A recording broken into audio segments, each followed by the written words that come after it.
He was not born a hero, but the son of a modest schoolteacher. Erwin Rommel came into the world in November 1891 inches. Württemberg, a quiet, unhurried land of southern Germany, where everyday life still preserved the traits of the old world. People of the older generation remember well that southern Germany had always been very different from the north, less industrial, more family-oriented. And this matters. Rommel did not grow up as a Prussian officer, rigid, hierarchical, but as a son of the southern German bourgeois tradition. His childhood passed in a strict but calm atmosphere. His father taught mathematics, his mother was the daughter of an old civil servant. Their home was exemplary: order, reading, a daily routine, respect for work.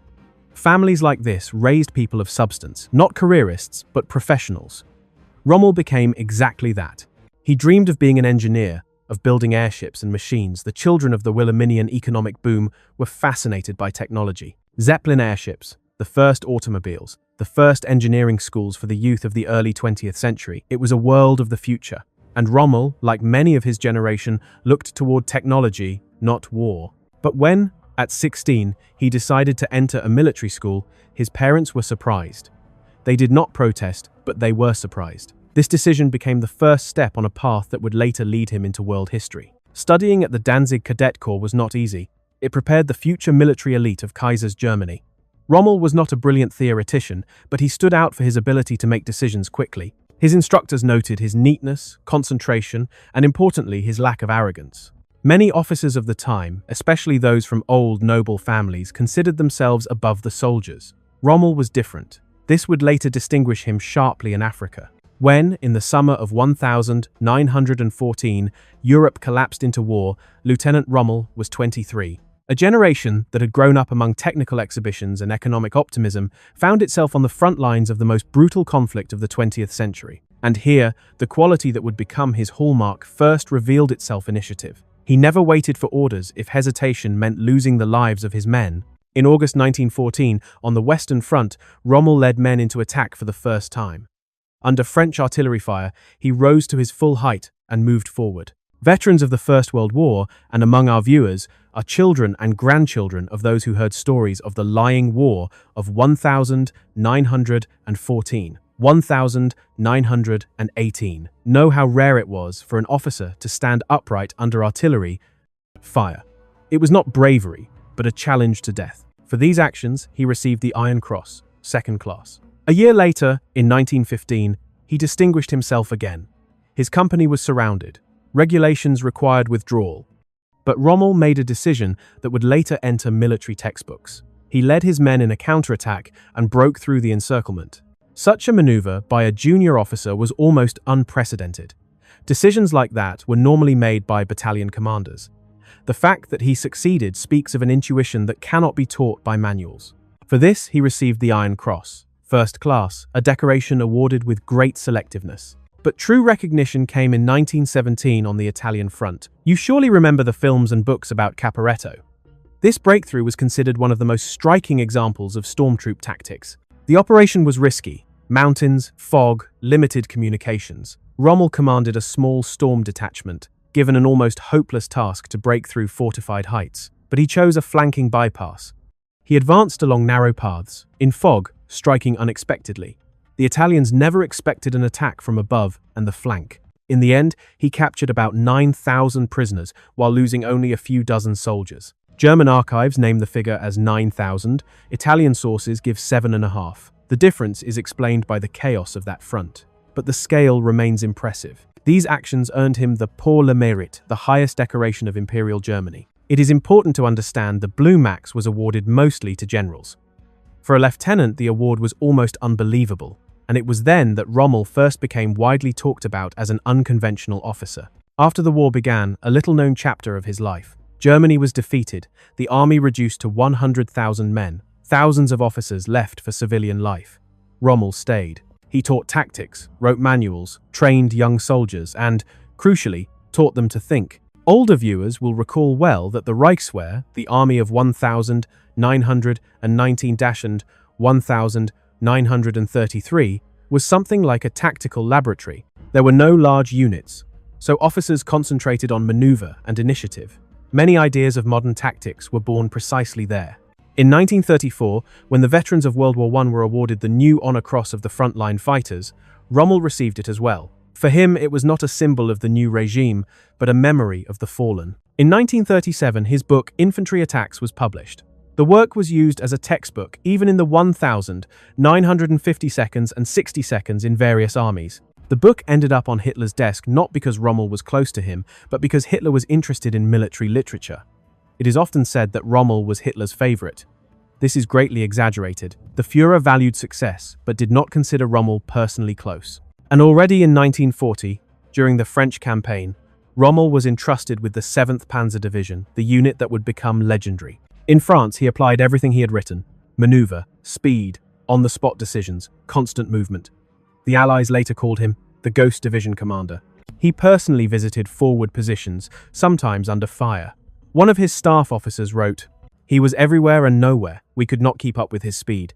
On 27 May 1940, Rommel received the Knight's Cross, one of the most prestigious awards of the Third Reich. But the glory of France was overshadowed by Africa. When, in February 1941, Rommel was sent to North Africa, he did not yet know that it was there he would earn his famous nickname, the Desert Fox. North Africa stunned with its emptiness. Horizon, sand, heat. Warfare here was unlike European war. It was not defensive lines that mattered, but logistics. Water, fuel, engines, filters, the movement of technical convoys. Sometimes battles were decided not by divisions, but by fuel trucks. The first thing Rommel did upon arriving in Libya was inspect the tanks. He asked questions that commanders usually did not ask. How does the engine behave when overheating? How many hours can the clutch run without replacement? Where does the crew store additional water? What filter is installed, desert or standard? These details may seem trivial to those who view war as maps and arrows. But many know well, wars are won not by the biggest tank, but by the tank that starts in the morning. The soldiers noticed the difference immediately. Rommel was not a desk commander. He rode inside the armor, moved with the columns, slept under the same conditions. In March 1941, he began the offensive. It surprised even the German command, which did not expect rapid success. But Rommel saw a weak point in the British positions and struck. Tobruk became a symbol. Where positional war had been expected, he created mobility. The Allies first called him the Desert Fox. The first recorded use of the term appears in British press articles from 1941. The nickname stuck quickly. It reflected his ability to appear where least expected.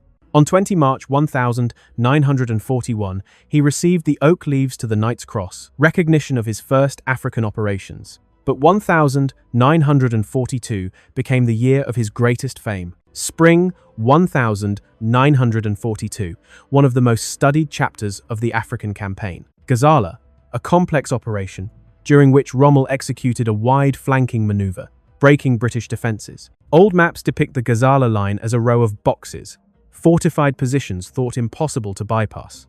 Rommel found a way. A special place belongs to Bir Hakeim, the Free French stronghold. Rommel acknowledged their stubborn resistance, and wrote in his reports that such defensive actions deserved respect. Victory at Gazala brought him another step in the award hierarchy, the Swords to the Knight's Cross. On 20 January 1942, he became a holder of the Knight's Cross, with Oak Leaves and Swords, one of the highest grades. It was recognition that his operations were not mere luck, but the result of a systematic approach. By summer 1942, he reached El Alamein. El Alamein became one of the turning points of the entire war.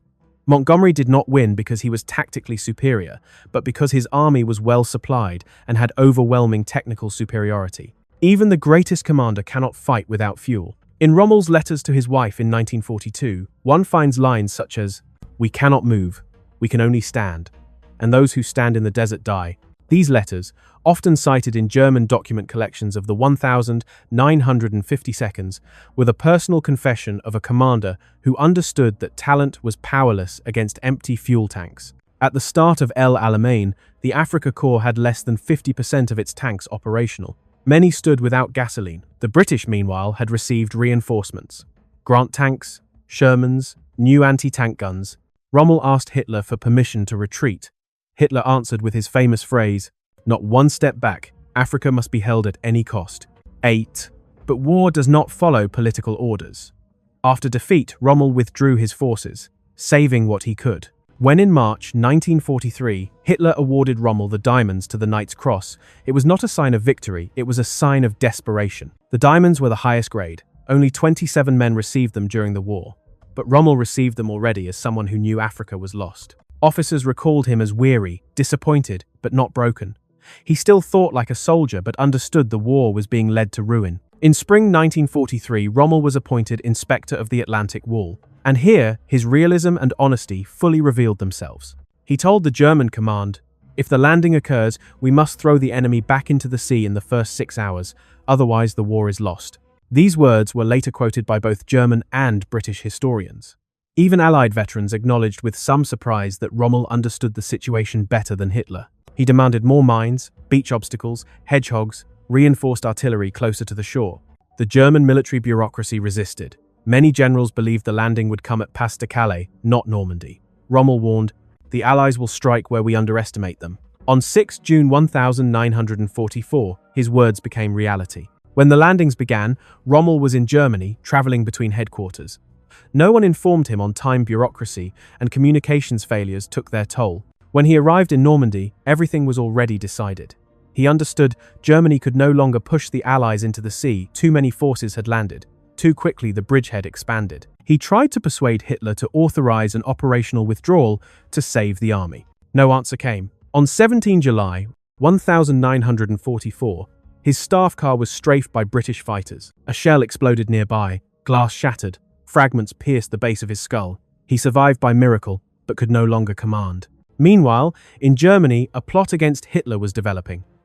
After the failed assassination attempt on 20 July, Rommel's name appeared among those suspected of sympathy. No direct evidence was ever presented, but the Führer no longer trusted his field marshal. In October 1944, 2 generals arrived at Rommel's home with a choice: public trial and disgrace, or poison and an official announcement that he died of his wounds. He chose the second. On 14 October 1944, Erwin Rommel died in his car on the road near Hurlingen. He was 52. Germany buried him as a hero, unaware he had died by order of those he once served. But his decorations remained as silent witnesses of his path. Each was like a chapter in the book of his life. The Iron Cross, second class for that first moment of courage under fire. The Iron Cross, first class for decisive action. The Pour le Mérite for a brilliant maneuver in the Italian mountains. The Knight's Cross for the breakthrough in France. The Oak Leaves for audacity in Africa. The Swords for persistence. The diamonds for a military mastery bordering on the miraculous. But behind every cross stood more than a medal. Behind them stood soldiers, dust, heat, the smell of burning fuel, voices crackling in the radio, the blinding light over the desert sands. He was always with them, in the thick of battle. Soldiers remembered that he did not flaunt gold braid, did not keep his distance. He approached each man, asked, "How's the water? How's the ammunition?" and walked away, leaving the feeling that beside them stood a man, not an icon. Even his enemies respected him. British officers after the war admitted Rommel was not just an adversary, he was a soldier of the old school, for whom honor stood above orders. They called him the gentleman of the desert. After the war, his name survived Germany's defeat. Unlike many others, it did not become a symbol of crime. He was seen as a man who, despite serving the Third Reich, preserved a human face. His medals were not decorations, but traces of time marks on the body of history. From the bright blue max of the Kaiser's army to the glittering diamonds of Hitler, it was a path from belief in duty to the realization of war's futility. Historians still argue, was he a hero or simply a talented soldier on the wrong side of the front? But one thing is certain, his life shows that medals do not measure a soul. They reflect only how a man walked through chaos, how he searched for meaning in a world where duty and conscience no longer aligned. Rommel died before the war ended, but he remained in memory not as an executioner, but as a soldier. His path is the story of a man who tried to preserve honor in an age of madness. His crosses and decorations are not mere metal. They are quiet witnesses of a time when not only victories, but conscience, honor, and the inner struggle stronger than any weapon lay upon the scales.